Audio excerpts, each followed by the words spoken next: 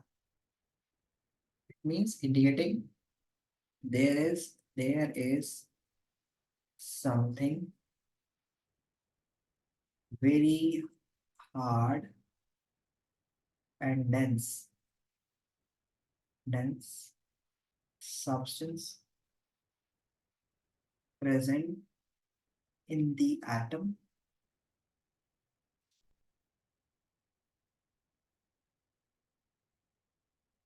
to which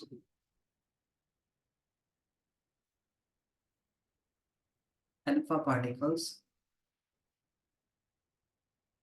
can't penetrate.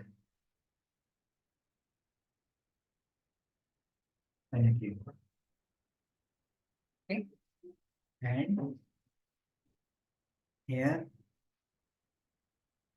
is all mass of atom is concentrated. Note it down.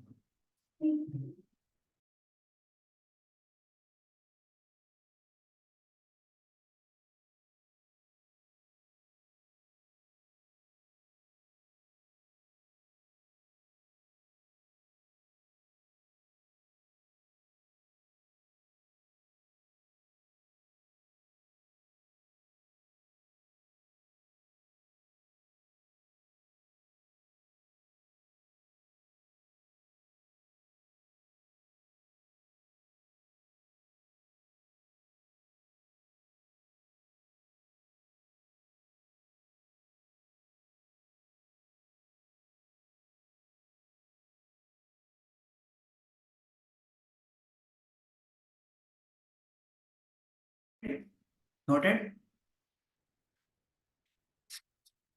1 minute, sir.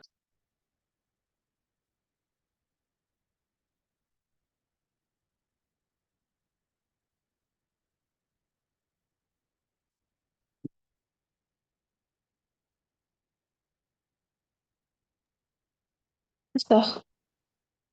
Done everyone? Noted? Yes, sir. The next topic for this one, that what were the drawback of Rutherford model actually? What was the drawback of Rutherford model? So we can simply say here that what was the drawback?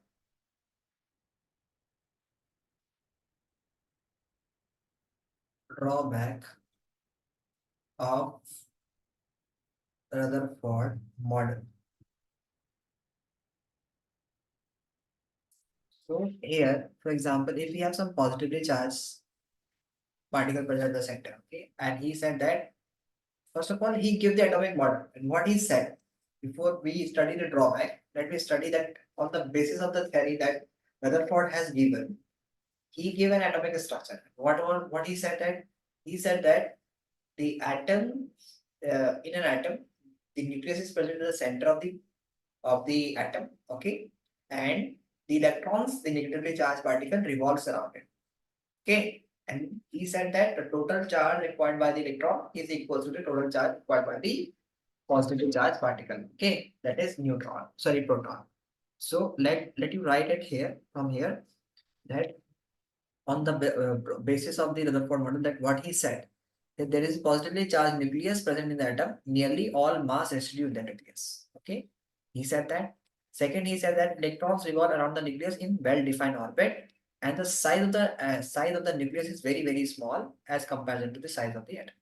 So you can write these 3 points. This is also it's in a simple language, so you can write these 3 points also. Okay, so please write these 3 points, that on the basis of his experiment,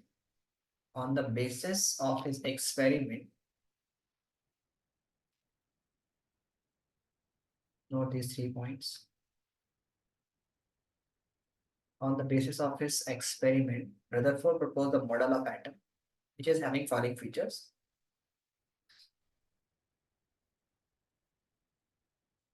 There is positively charged nucleus present in the atoms. Okay. Nearly all mass residue inside the nucleus. Okay. And it is very, very small. Okay. No, note all 3 points. Note it down. Electron revolve around the nucleus in well-defined orbit. Know these 3 points.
So can you go up a bit? Yeah, you can write it. These 3 points. The like on the basis of the experiment Rutherford proposed. Yeah. Means this you Can you want show to. that point? Okay. That I'm going to. Yes. This rules right is there. Got it.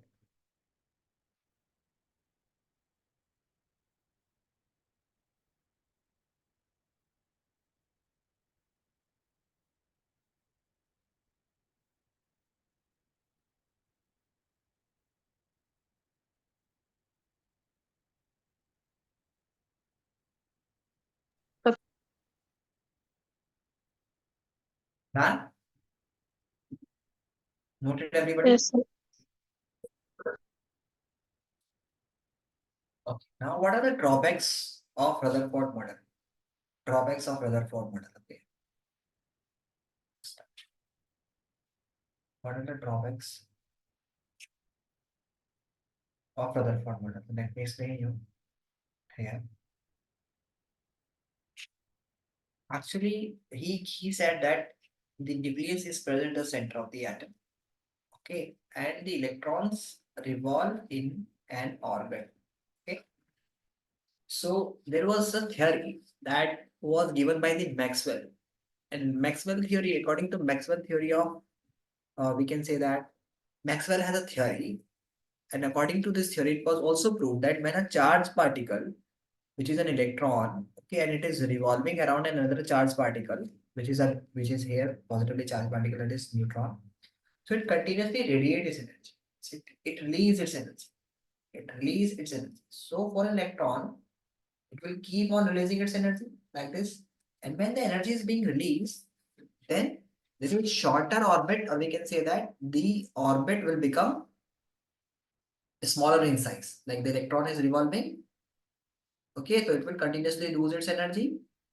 And for an electron, which is going to have very small energy, it will take approximately 10 raised to the power minus 7 seconds. This is very, very less. This is 0 0.1, 2, 3, 4, 5, 6, 7. It is 100 crore. Means we can say that it is 1 crore part. If we divide the 1 second into 100, 1 crore parts, or 100 crore fractions, 1 second time is already very small. So this is means it will take no time. In no time means it is very, very small time. So in this duration of time, actually the electron will collapse with the nucleus. And if it collapses with the nucleus, then what is going to happen? The atoms will become destroyed. The atom will destroy. And if it is destroyed, then then there will be no chance, means matter will not exist because everything is made up of atoms. But in real life, it does not happen. So he was not able to explain this phenomenon. Okay, so this is called, we can say that when electron revolve around the nucleus. So what we can write it, that according to Rutherford, drawbacks of Rutherford model, drawback of Rutherford model. So what is the drawback of Rutherford model? So you can say that according to Rutherford,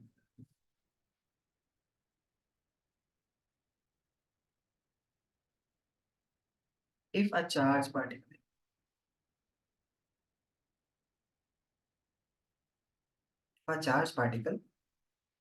which is electron revolve around the nucleus,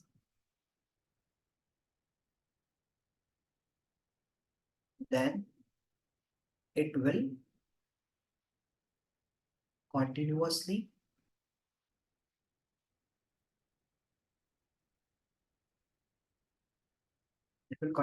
lose its energy.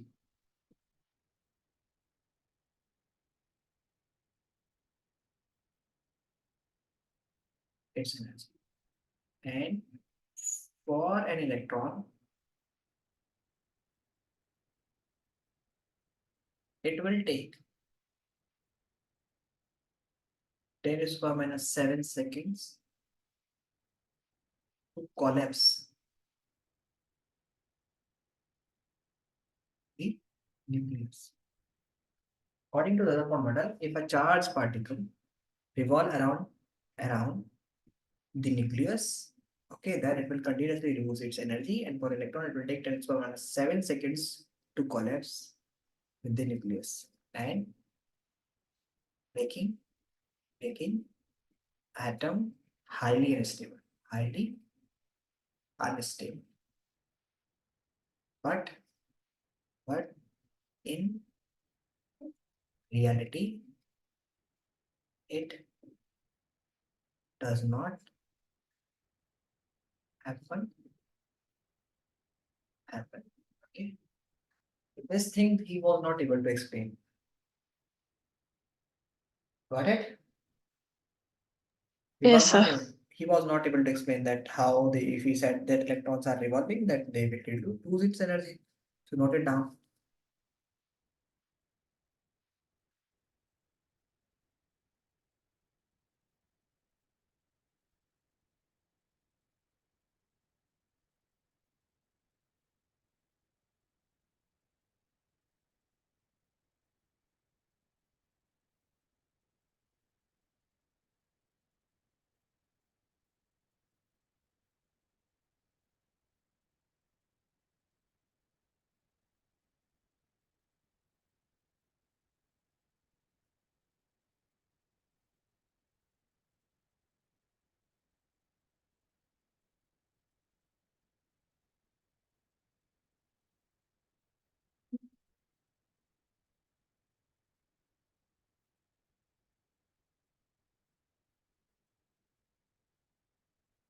Don't forget this minus sign, okay? 10 to the power minus 7 seconds.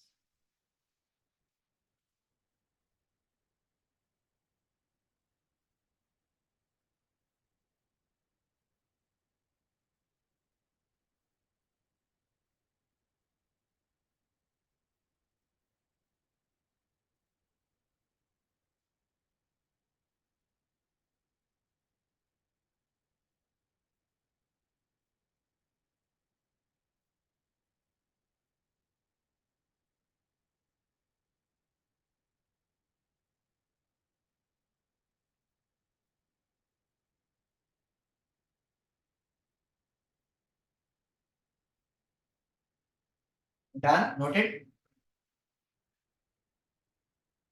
Noted? Yes. Should I move forward?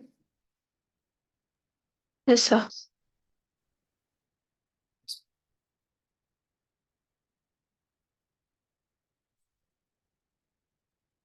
Now, we are just going to have a Bohr model, okay? Another model was given by Bohr, and what he said actually in 1912, Neil Bohr was the one who gave the model, and what he said that he took certain assumptions. What was the assumption? He said that electron revolve around the nucleus around the nucleus in a fixed orbit. Okay? And this orbit cannot means we out of infinitely many orbits. Okay, these orbits are present at a particular distance. Okay, like we can have, for example, this is the nucleus. Okay, we can imagine an orbit here, we can imagine an orbit here, we can imagine an orbit here, we can imagine. So out of infinitely many orbits, electron can only revolve in that orbit which is going to have a particular distance. Like the first shell distance is 0.0529 angstrom.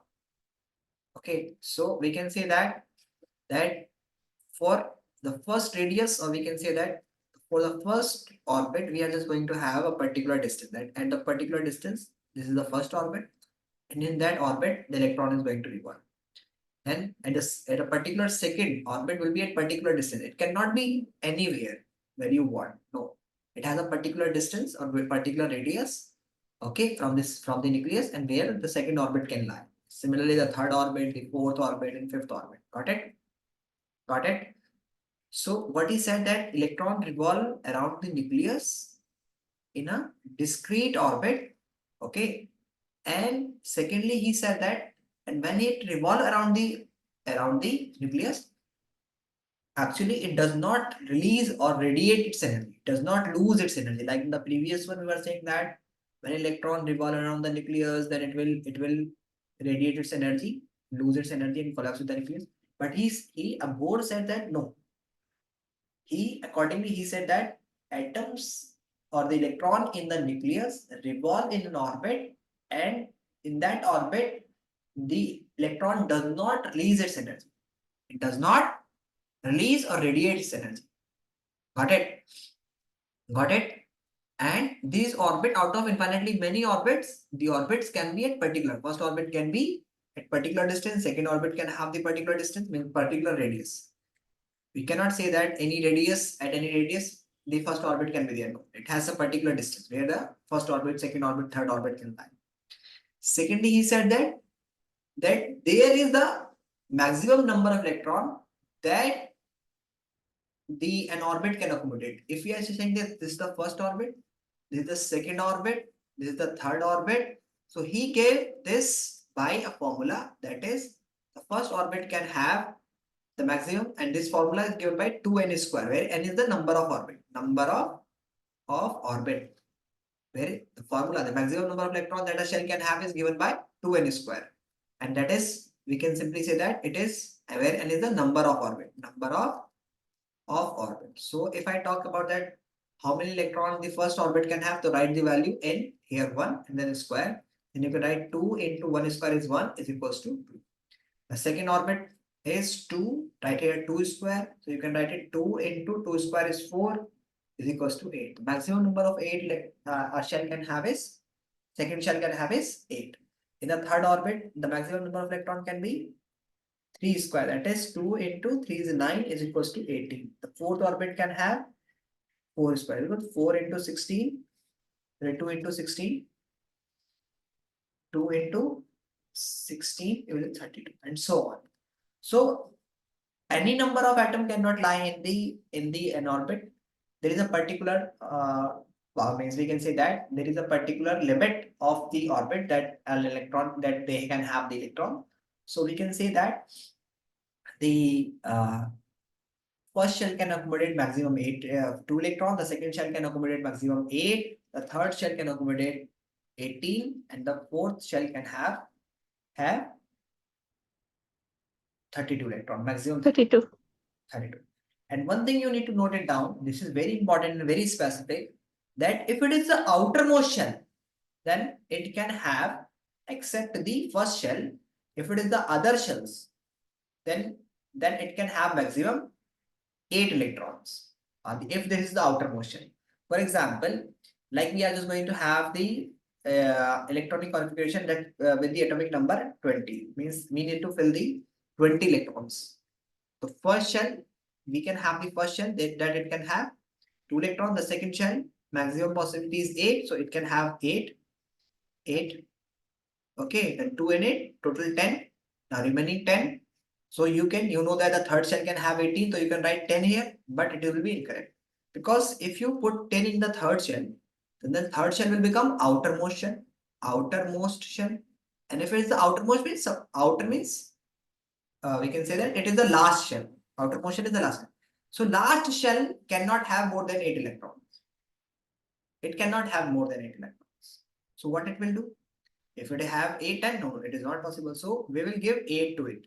We will give 8 to it and then 2 to the next. That is now the next 10 electron. Got it? Got it? So we will learn the electronic configuration. Don't worry about it. So here are the means what he said. Let me write that what are the assumptions of Rutherford model. Rutherford model according to the Bohr model, what he said actually, let me explain you. First, he said that out of infinite means he said that electron revolve. First, he said that electron revolve around the nucleus in a fixed orbit. In a fixed orbit. Okay, around the nucleus in a fixed orbit. And this orbit is at particular distance. Okay, these orbits are a particular distance. Second point, he said that when an atoms or electron revolve in an orbit, it neither lose energy nor it gains energy. Nor it gain energy. Nor it gain energy. Okay, so we can say that if an electron is revolving in a particular orbit, neither it gain energy nor it lose energy. The energy is constant. But he added that when an electron jumps from one orbit to another orbit, okay, when an electron jumps from one orbit to another orbit, then there is a change in the energy. For example, if this electron want to come to this one, then it will absorb energy, it will require energy. Okay, and when an electron jump from outer to inner orbit, then it will release energy. What does it mean?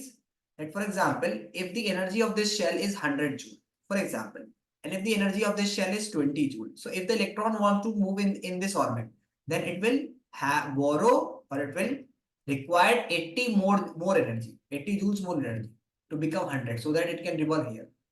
Okay, and now if the this electron which is having 100 joule energy, if it want to revolve in the second orbit, then it has to lose its 80 joule energy so that it can come to 20 level. So you need to keep in mind that when an electrons jump from one orbit to another orbit, then it either gain energy or lose energy.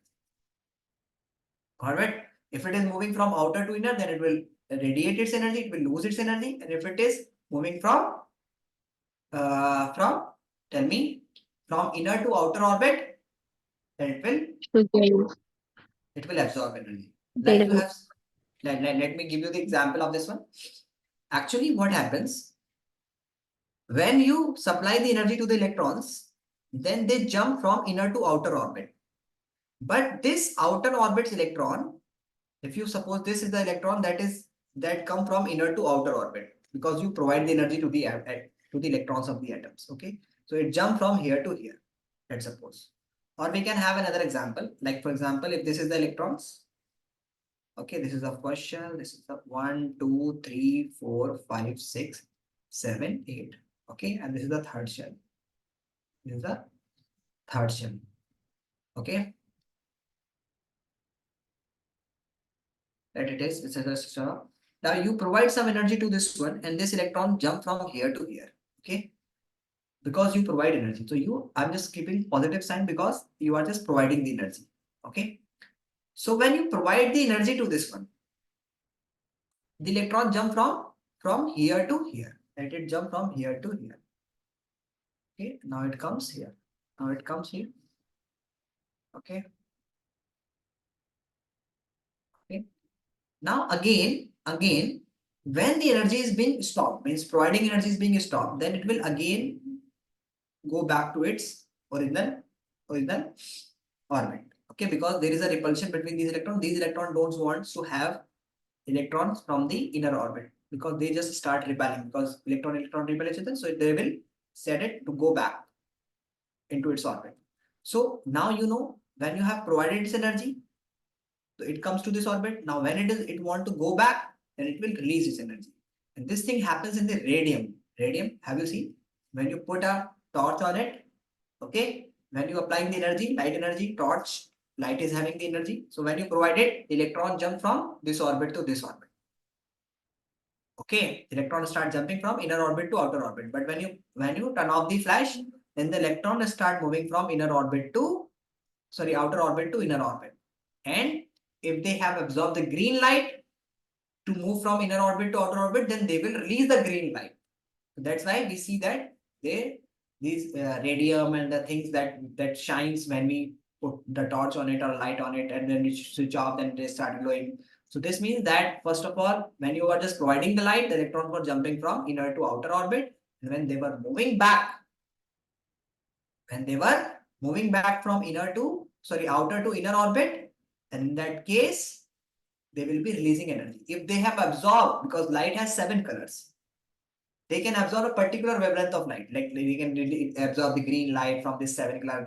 They can absorb the red light, okay, because it is going to have 7 colors, so it can absorb any particular wavelength light. It can absorb the green light, red lights, okay. So if it has absorbed green light from moving from inner to outer orbit, then it will release the green light. So we see that even if we are just providing that 7 color light, then a particular light is being emitted by this radium or something other. So this is just because the light of the specific wavelength of the specific color that the atoms were absorbing when we were just applying the flash over it, over the atoms, then the same kinds of wavelength or same color of light it will release. Okay, but you are providing all colors, so all colors light is not absorbed, only the particular light will absorb. So this is an indications.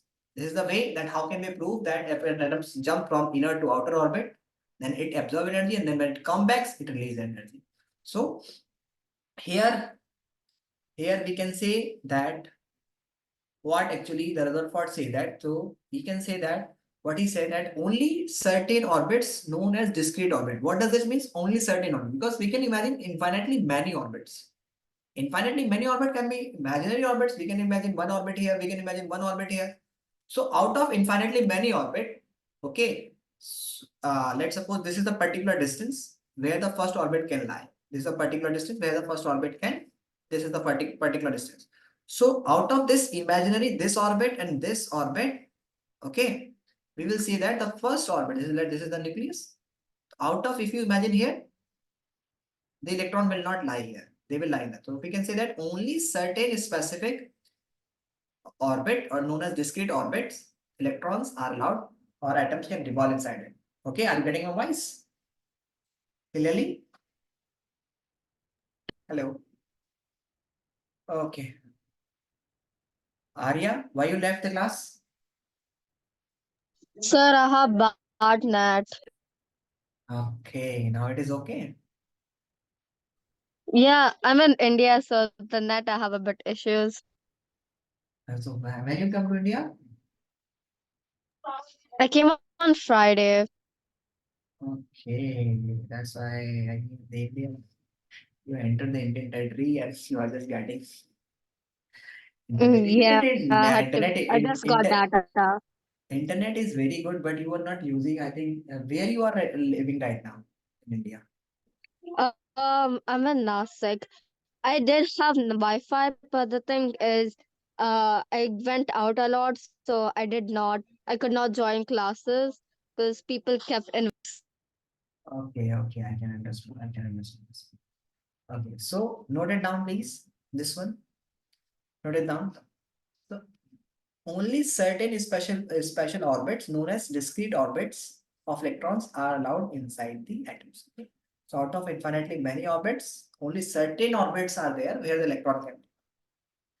Now it is important second rule, while revolving in discrete orbits, when electron is revolving in a discrete orbits or this orbit, the electron do not radiate energy. No, it does not radiate.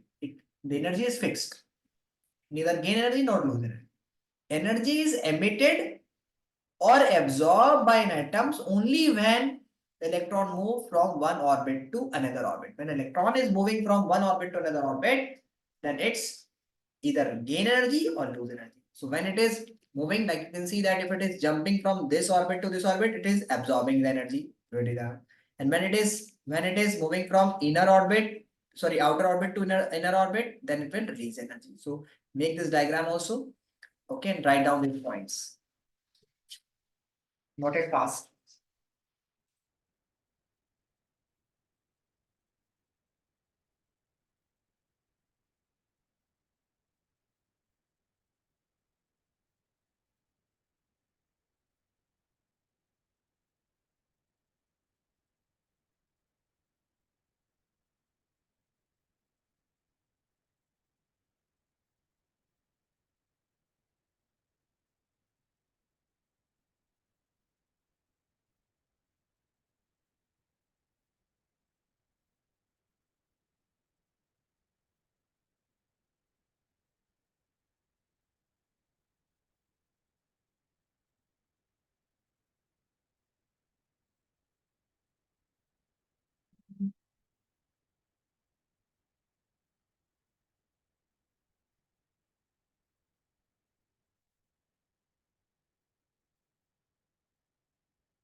Done? Just the diagram, someone.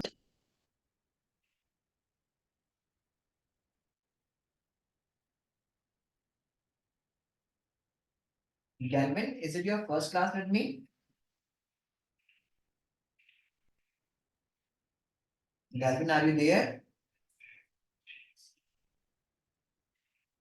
Galvin, Yes, sir. is it your first class with me? No, sir. No. I had one class before with you also. Are you getting this one? Yes, sir. Are you getting that what I am teaching you right now? Are you getting Yes, this sir. one?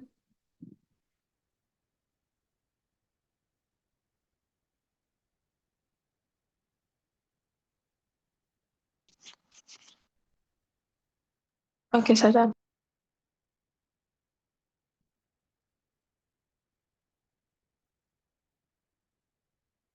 Now, there were some sets of rules that how the electrons can be filled. Okay. So let me first explain you that you know that electron, proton, and neutrons were discovered. Okay. And these electron, proton, and neutron actually you can say that these are present in the atoms. Okay, and we know that number of electron is equals to number of protons. So what is actually the atomic number? Atomic number, we say that it is the number of electron or proton present in an atom.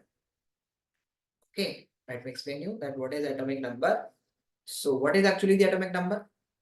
Atomic number, we can say that it is the number of atomic number. You can say that it is the number of electron or proton present in an atom. It is the number of electron or proton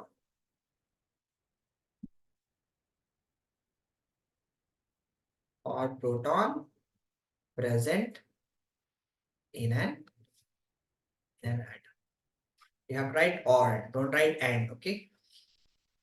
For example, if I'm having carbon, so carbon is going to have, like you will learn the structure of atom, how the carbon is going to have 6 electrons, total 2 in the first shell, because we can have only maximum 2 in the first shell, and 8 in the second. But here there is 4 only. Why? Because it don't have extra other electrons or more electrons. It has only 6. So since it has 6 electrons, so you know that if it is electron, the charge of electron is equal to the charge of proton, and atom is electrically neutral. Okay, so if it is having 6 negatively charged electrons, so it must have 6 positively charged proton in the nucleus. Okay, so it has 6 proton and 6 electron. That's why atom is electrically neutral. Atom is electrically neutral. Okay, got it? Got it? Yes, sir. And you need to note it down that what is the number of electron proton present in atom? It is called its atomic number. So if I ask you that what is the atomic number of carbon? Atomic number of carbon, so that is 6, because it has 6 electrons and 6 protons. Similarly, the atoms of hydrogen is going to have only 1 electrons. This is the nucleus, and this is the 1 electron. So we can say that since it has only first shell, it is going to have only 1 electron. So atomic number of hydrogen is 1. Similarly, if we talk about the nitrogen has 2 in the first shell and 5 in the other. 1, 2, 3, 4, 5. So it is going to have 2, 5 electronic configuration, and its atomic number is, how many electrons are there? 7. So its electronic configuration atomic number is total number of electrons, that is 2 plus 5, that is 7. So this is nitrogen. And you need to keep in mind here that it is very important that 2 same atoms will always have the same number of electrons, or we can say that different atoms will have different number of electrons. We can say that if there is 2 atoms and we are calling them different, so different is only possible if they have different atomic number. So we can say that no 2 different elements can have same atomic number. Like we can say that carbon and nitrogen cannot have the same atomic number because they are different elements. Let me explain you. And if the atoms are different, but still they are having the same atomic number. Like this is carbon, this is with mass 14, and this is carbon which is mass having 12. But we are saying that this is also carbon, this is also carbon, because they are going to have same number of electrons. This carbon is also going to have 6 electrons, this carbon is also going to have 6 electrons. So that's why we are just calling it carbon. We are just calling both carbon. We are just calling both of them as carbon because they have the same number of electron, that is called atomic number. Like nitrogen also have 14 mass, but it has 7 electrons. It has 7 electrons, so its atomic number is 7. And it is going to have 14 mass. This is also going to have 14 mass. So they can, the two different atoms can have same masses. So 2 different atoms can have same masses, but 2 different atoms can never have same atomic number. If they are going to have the same atomic number, they will be considered as same element. Like this, in this case, they are 2 different atoms. It is going to have 14 mass, it is going to have 12 mass, but their atomic number is same. They are going to have same number of electrons. That's why they are the same elements. This is also carbon, this is also carbon. We are not going to name it different. They both are same. So we name them as carbon. Got it? Got it? Understood? Yes, sir. So we can say that total number of proton, why it is not saying here total number of electron and proton, because sometimes the atoms can lose electron. For example, sodium. Sodium has 2 and then 8. 1, 2, 3, 4, 5, 6, 7, 8, and then 1 electron in its outermost shell. Okay, the electronic configuration is 281. Okay, this is an atom. So it can lose 1 electron. So it means sodium is going to have 11 electron, total 2, 8, 10 plus 1, 11. And sodium is going to have 11 proton. But sometime an atom can lose its electron. in some condition when it is making compound with some other element. So it can lose its one electron. So when it loses its one electron, it will become 10. Let's suppose it lose one electron, it will become 2, 8. So total number of electron is 10. Now 10. And then when it lose one electron, it will acquire positive charge. Because one negative charge is being less, so it is going to have more proton. And proton can't be loose. Proton, because they are present in the nucleus. So atom cannot lose proton. It can always lose electron. But still the atomic number is same. It is not 10 now because it has loosened one electron now. Now we will count proton. So that's why if we write it, the atomic number with counting is proton, because proton can neither be increased nor decreased. So we will say that total number of proton lying in the nucleus of an atom is called it atomic number. An atomic number is the identity of an atom, because two different atoms cannot have the same atomic number. Changing atomic number, if the atomic number change, means changing the atom. For example, if we have the same 7 atomic number element and we have the 17 atomic number element, they both are different. They both are different. If we have the 4 and 5, so they both are different. They are not going to have the same atomic number, so the elements are different. So atomic number is denoted by Z, and for neutral atom, number of proton is equals to number of electron. Note it down.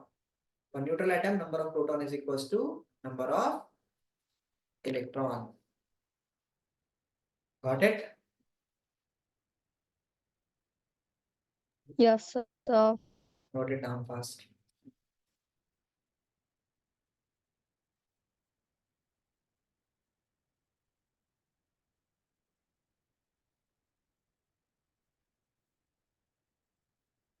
So if we have different number of proton, it means the two atoms or two elements, or two atoms, if they are having different number of proton, will they be considered as different atom or same atoms? Tell me. Can you repeat, sir? I'm asking that if two atoms are having different number of protons, will they be considered as same atoms in any condition? No. No. So Why? Because they are having different atomic number and two different, so two different elements or two same elements cannot have the same different means two same elements cannot have the same atomic number. Okay, so if you are having two different elements, so they must have different atomic number. Otherwise, okay. So note it down fast. Noted.